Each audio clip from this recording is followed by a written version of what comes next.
Monsieur le Président, chers collègues, la guerre électronique est devenue un pilier structurant des conflits d'aujourd'hui.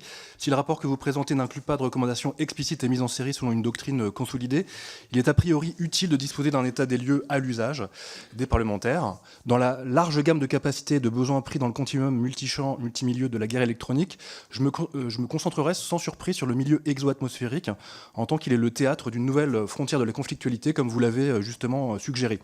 Le rapport fait le constat d'une augmentation du brouillage GNSS en Ukraine, un mur de brouillage, et de même le constat de l'avance qu'ont sur nous la Russie, la Chine, et on ajoutera les États-Unis, surtout via le système Starshield vraisemblablement. En matière de brouillage, de laser leurrant ou de capacité cinétique, nous sommes, il faut bien le dire, à la remorque et sous-dimensionnés. C'est pourquoi le développement soutenu de satellites et de capacités au sol dédiées à la guerre électronique est de plus en plus critique, en même temps que la mise au point des moyens de les neutraliser, qu'il faut posséder également. La surenchère capacitaire, cela dit, paraît inexorable, et c'est en soi problématique. Quelques questions dans cette perspective. Faites-vous le constat que nous sommes à un stade de spatialisation de la guerre électronique et le cas échéant, la France y met-elle suffisamment de moyens? Si ça n'est pas le cas, quelle priorité à fixer dans le cadre de l'actualisation prochaine de la LPM, dont vous avez convenu qu'elle référait peu à la guerre électronique? Par ailleurs, si nous nous projetons dans un conflit de haute intensité où le guidage satellitaire est systématiquement brouillé, comme en Ukraine, quelles conséquences opérationnelles et doctrinales la France devrait-elle en tirer?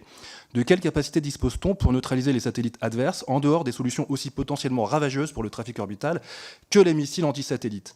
Et qu'en est-il des satellites de renseignement électromagnétique, d'origine électromagnétique, le système CERES et son potentiel successeur Céleste, amenés à le remplacer à horizon 2030? Sont-ils suffisants pour répondre aux besoins en renseignement d'origine électromagnétique qui pourraient évoluer d'ici à 2030 et au-delà?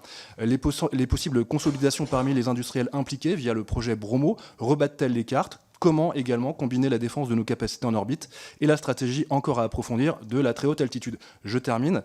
Question de curiosité et de prospective stratégique. Avez-vous évoqué lors de vos auditions les enjeux liés à la dissuasion spatiale, dont la guerre électronique orbitale fait partie, et sur lesquels la Russie, la Chine et les États-Unis sont bien plus avancés que la France? Recommanderiez-vous d'investir sur le créneau de la défense spatiale hyperactive pour se prémunir d'attaques d'adversaires fort mal intentionnés qui visent à désorganiser les communications et les infrastructures de pays entiers depuis l'espace? Bon, ça me passionne, donc j'ai quelques questions. Voilà. Merci, chers collègues. Messieurs les rapporteurs, je vous Oui, en alors, prie. on parlera évidemment à deux voix. Alors, c'est vrai qu'on fait le constat, et nous l'avons fait, et on le fait de plus en plus, sur le fait que l'espace n'est plus un sanctuaire, clairement. Et il est vrai que tout ce qui commande l'espace, alors je crois que c'est de 67 ou 69, je dis peut-être une bêtise, mais le traité, effectivement, peut-être aujourd'hui 67, c'est ça. Et donc, effectivement, on peut imaginer... Alors, ça dépasse le cadre de notre rapport. On n'est pas des diplomates et nous ne sommes pas les responsables, mais je pense qu'il faudra, bien évidemment, un jour s'intéresser à ce sujet. On voit bien, d'ailleurs, que cette espèce d'angle mort permet, et vous l'avez très bien dit, des puissances étrangères de dire, et on l'a entendu, on l'a vu lors de nos auditions, on peut avoir affaire à des gens qui vous disent « Mais attendez, il n'y a pas de règles, on fait ce qu'on veut. » Donc ça, c'est un sujet... Et totalement décomplexé. Il n'y a pas de règles, on fait ce qu'on veut.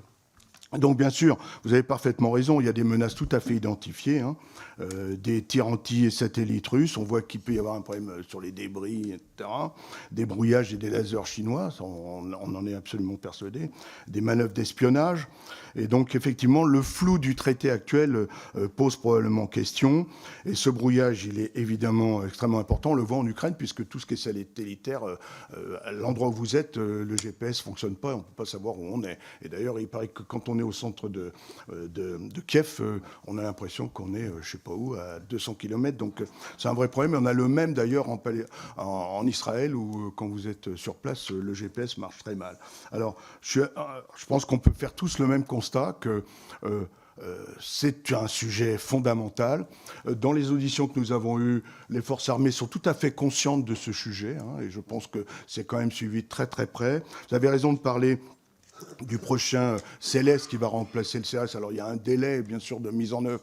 Mais là, je crois que tous nos décideurs au plus haut niveau stratégique sont tout à fait conscients de l'obligation d'aller vite et de répondre à ces dangers. Et sur la dissuasion spatiale, c'est la même chose. Je pense que vraiment, toutes les auditions que nous avons menées, c'est pas du tout un sujet qui est évité, bien sûr. Mais ça réclame, je pense, encore un peu de réflexion, de discussion, peut-être d'affirmer un peu plus la doctrine. Je dirais ça en réponse, Didier. Oui, exactement. Je me joins au propos de Thierry Tesson. En fait, nous l'avons entendu et c'est un sujet qui est pris à bras-le-corps en tous les cas, mais qui demande encore peut-être un travail plus approfondi. Mais la priorité, en fait, est la reconquête de la capacité SEAD, en fait, la suppression des défenses aériennes ennemies. Moi, j'ai repris des notes durant notre mission qui étaient abandonnées, je crois, dans les années 90, et en fait, qui nous permettent de garantir. Le radar Martel. Voilà, Exactement, merci Jean-Luc Ouais, Thériault pour cette précision. Et donc, qui nous permet de garantir l'entrée en premier et la crédibilité de la dissuasion. Et puis, l'espace et la très haute altitude, le THA, deviennent de nouveaux champs de confrontation, comme on vient d'en parler, sur le champ électromagnétique. C'est une réalité.